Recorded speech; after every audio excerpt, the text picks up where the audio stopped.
Welcome to SS news. నేను మీ శోభ.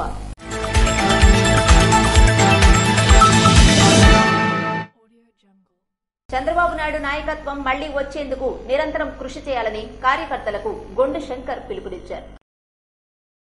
తెలుగుదేశం పార్టీలో గత కొన్నేళ్లుగా కొనసాగుతున్నప్పటికీ గుర్తింపు లేకపోవడంతో శ్రీకాకుళం నియోజకవర్గంలో తెలుగుదేశం పార్టీ అభ్యున్నతికి కార్యకర్తల మనోబలానికి ముందుకు నడిపించే యువ నాయకులు గొండు శంకర్ ఆధ్వర్యంలో క్రియాశీలక తెలుగుదేశం పార్టీ కార్యకర్తలుగా కొనసాగేందుకు ముందుకు వచ్చామని శ్రీకాకుళం పట్టణంలోని బలగా నుండి సుమారు 150 కుటుంబాలు 4వ ward incharge Reddy Suryanarayana, TNSF president Reddy Shankar, Sadhu Koti, తంగి Ganesh, తంగి nursing, సాధు శేఖర్, కుంచాల శ్రీనుల ద్వారా విశాఖ ఏ కాలనీ పార్టీ కార్యాలయానికి వచ్చి శంకర్ ఆధ్వర్యంలో పార్టీలో పనిచేసేందుకు అందరం కృషి చేస్తామని తెలిపారు.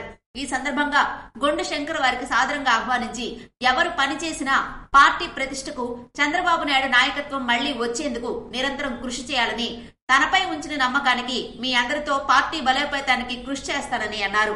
చంద్రబాబు నాయకత్వాన్ని మనందరం కోరుకుంటున్నామని, తనతో ముందుకు నడిచే ప్రతి కార్యకర్త రాబోయే రోజుల్లో చంద్రబాబు నాయుడు ముఖ్యమంత్రిగా చూడబోతున్నామని అన్నారు.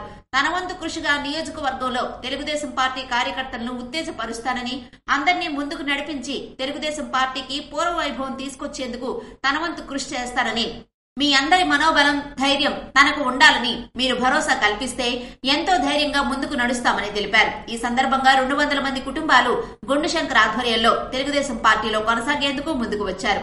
నమస్కారం.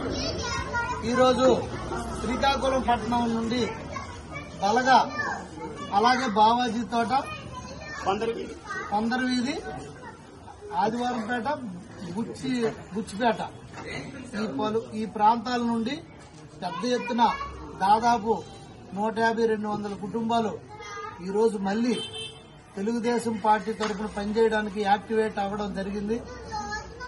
యువత గాని, పెద్దవారు గాని, ఆడవారు గాని పెద్ద ఎత్తున వచ్చి నారా చంద్రబాబు నాయుడు గారికి మళ్లీ ముఖ్యమంత్రి చేసుకోవాలి, మన బతుకులు, మన రాష్ట్ర ప్రభుత్వం బాగుపడాలంటే ఆయనే మళ్లీ ముఖ్యమంత్రి అవ్వాలి, అలాగే ఆయన చెప్పిన సూపర్ 6 పథకాలు కూడా చాలా బాగున్నాయని మెచ్చుకొని, అలాగే నా మీద నమ్మకంతో ఈ రోజు మన రెడ్డి శంకర్ గారు, రెడ్డి సూర్యనారాయణ గారు వీరందరి సమక్షంలో పెద్ద ఎత్తున అందరూ వచ్చి మళ్లీ తెలుగుదేశం పార్టీ తరఫున మేము మళ్లీ ఉత్సాహంగా యాక్టివ్ గా వర్క్ చేస్తామని నాకు మాట ఇవ్వడం జరిగింది. నా మీద నమ్మకంతో ఇంతమంది కుటుంబ సభ్యులు వచ్చి నాతో చేతులు కలిపినందుకు ప్రతి ఒక్కరికి పేరు పేరున నా హృదయపూర్వక ధన్యవాదాలు, పాదాభివందనాలు తెలియజేసుకుంటూ జై తెలుగుదేశం, జై తెలుగుదేశం, జై తెలుగుదేశం, జై తెలుగుదేశం, జై తెలుగుదేశం.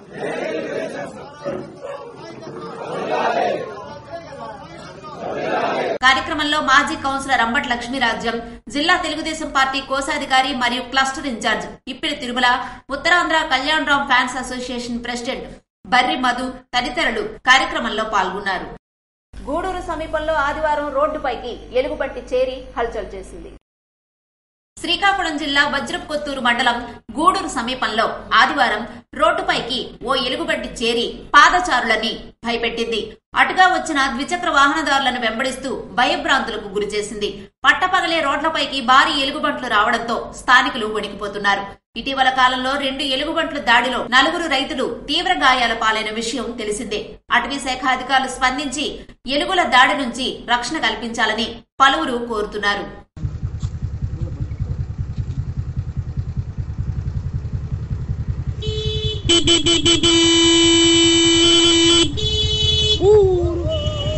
చిన్నారులకు పోలియో చుక్కలు వేసిన రణస్థల ఎంపీపీ ప్రతినిధి పిన్నింటి సాయికుమార్.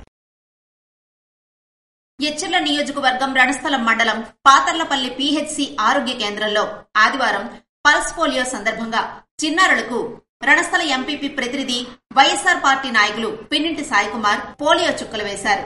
ఈ కార్యక్రమంలో PHC డాక్టర్ కృష్ణ చైతన్య, ఆశా వర్కర్లు, అంగన్వాడీ సిబ్బంది తదితరులు పాల్గొన్నారు.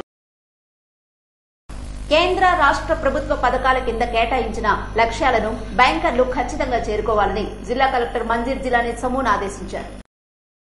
జిల్లా కలెక్టర్ కార్యాలయ సమావేశ మందిరంలో శనివారం నిర్వహించిన జిల్లా స్థాయి సమీక్ష కమిటీ సమావేశంలో సంబంధిత బ్యాంకర్లతో కలెక్టర్ మంజీర్ జిలానీ సమూన్ సమీక్ష నిర్వహించారు. ఈ సందర్భంగా కలెక్టర్ మాట్లాడుతూ వివిధ కేంద్ర రాష్ట్ర ప్రభుత్వ పథకాలపై లబ్దిదారులకు విస్తృతంగా అవగాహన కల్పించాలన్నారు. అర్హత కలిగిన లబ్దిదారులకు విరివిగా రుణాలు మంజూరు చేయాలని, ఇందులో ఎలాంటి అలసత్వం ఉండరాదని అన్నారు. ముద్రా పథకం కింద 2023 డిసెంబర్ 31 నాటికి శిశు, కిషోర్, తరుణ్ కేటగిరీల్లో 83,956 మందికి 56 కోట్ల రూపాయల వరకు రుణాలు మంజూరు చేశామని చెప్పారు. ఇంకా పెండింగ్ ఉన్న దరఖాస్తులను పరిశీలన చేసి అర్హత కలిగిన వారికి రుణాలు మంజూరు చేయాలన్నారు.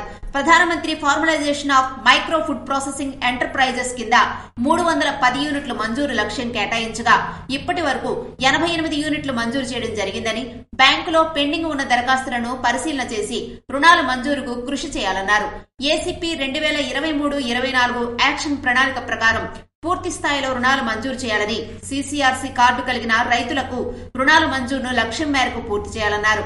ఆయా పథకాల కింద అర్హత కలిగిన లబ్దిదారులకు రుణాల మంజూరు కోసం అధికారులు, బ్యాంకర్లు సమన్వయంతో పనిచేయాలని, ఆయా కేంద్ర రాష్ట్ర ప్రభుత్వాల కింద అర్హత కలిగిన లబ్దిదారుల జాబితాను బ్యాంకులకు సమర్పించాలని, అర్హత కలిగిన వారికి రుణాలు ఇవ్వాలని ఆదేశించారు. Lead bank manager M Suryakiran అధ్యక్షతన జరిగిన ఈ కార్యక్రమంలో regional manager MV Tilak, NABARD AGM Varaprasad, DRDA PD Vidyasagar, జిల్లా వ్యవసాయ శాఖ అధికారి శ్రీధర్, పశుసంవర్ధక శాఖ జేడీ కిషోర్ తదితరులు హాజరయ్యారు.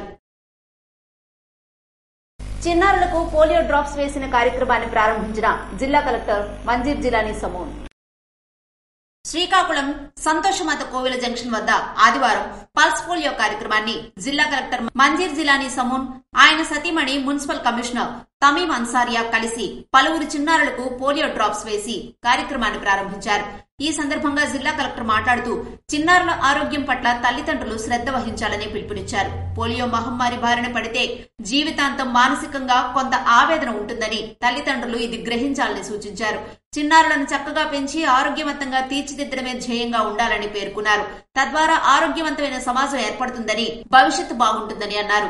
5 ఏళ్లలోపు పిల్లలకు పోలియో చుక్కలు తప్పనిసరిగా వేయించాలని, పోలియో లేని రాష్ట్రంగా ఆవిర్భవించాలని, పిల్లల బంగారు భవిష్యత్తుకు బాటలు వేయాలని కోరారు. ఈరోజు మార్చి 3 నేషనల్ ఇమ్యునైజేషన్ డే. ఈరోజు మనం దేశవ్యాప్తంగా కూడా పల్స్ పోలియో జరుపుకుంటున్నామండి. పొద్దున్న ఉదయం 6 గంటల నుంచి సాయంత్రం 6 గంటల దాకా ఈ పోలియో చుక్కలు వేయడం జరుగుతుంది. సో ప్రతి ఒక్కరు కూడా 5 సంవత్సరాలు పుట్టినప్పటి నుంచి 5 సంవత్సరాల లోపు ఉన్న ప్రతి బిడ్డకి కూడా ఈ రోజు 2 చుక్కలు పోలియో వేసి పోలియో రహిత దేశంగా చేయాలని విజ్ఞప్తి చేస్తున్నాము. సో ఈ పల్స్ పోలియో సందర్భంగా శ్రీకాకుళం జిల్లా సమాయత్తమైందండి. మనకి 1,55,900 మంది పిల్లలు ఉన్నారు. వీళ్ళకి కోసం మనం 1335 బూతులు రెడీ చేసుకున్నాం. So fixed booths, mobile booths, transit booths ఉన్నాయి. సో మొబైల్ బూత్స్ కూడా తిరుగుతూనే ఉంటారు. రూట్ మ్యాప్స్ ఇచ్చాం. రూట్ ద్వారా సూపర్వైజర్స్ ఈ వ్యాక్సిన్ తీసుకుని తిరుగుతూనే ఉంటారు. ట్రాన్సిట్ బూత్స్ ద్వారా రైల్వే స్టేషన్లో, బస్ స్టేషన్లో కూడా గుడుల దగ్గర కూడా ఉంటారు. సో ఎక్కడికి వెళ్ళినా సరే తమ పిల్లల్ని ఏ ప్రయాణాల్లో ఉన్నా లేదు ఇంటి దగ్గర ఉంటే దగ్గరలో ఉన్న ప్రతి వీధిలో ఇంచుమించు మేము బూత్ పెట్టాం.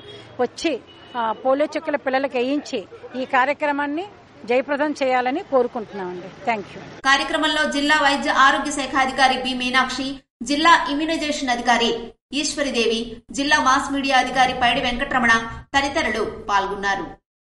మాజీ ఎమ్మెల్యే గుండా లక్ష్మీదేవి సమక్షంలో భారీగా తెలుగుదేశం పార్టీలో చేరిన తెలుగు యువత.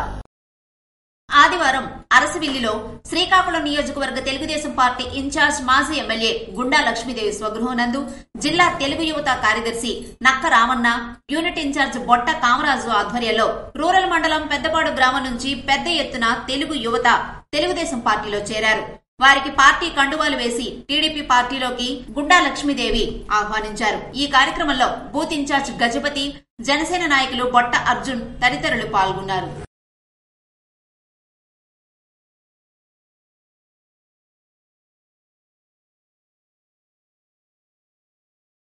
శ్రీ సూర్యనారాయణ స్వామి వారిని దర్శించుకున్న urban resurvey special officer Subbarao. ప్రత్యక్ష దైవం ఆరోగ్య ప్రదాత శ్రీ సూర్యనారాయణ స్వామి వారిని ఆదివారం urban resurvey special officer B Subbarao సతీ సమేతంగా దేవాలయానికి విచ్చేసి స్వామివారిని దర్శించుకున్నారు. వారికి ఆలయ ప్రధాన అర్చకులు ఇప్పిలి శంకర్ శర్మ ఘనంగా స్వాగతం పలికి తదుపరి వేద మంత్రాలతో ఆశీర్వదించారు. స్వామివారి జ్ఞాపికను ఆలయ సీనియర్ అసిస్టెంట్ కృష్ణమాచార్యులు అందజేశారని ఈవో రమేష్ బాబు తెలిపారు. ఇవి ఈనాటి వార్తలు. మరిన్ని వార్తలతో మళ్ళీ కలుద్దాం. చూస్తూనే ఉండండి ఎస్ఎస్ న్యూస్.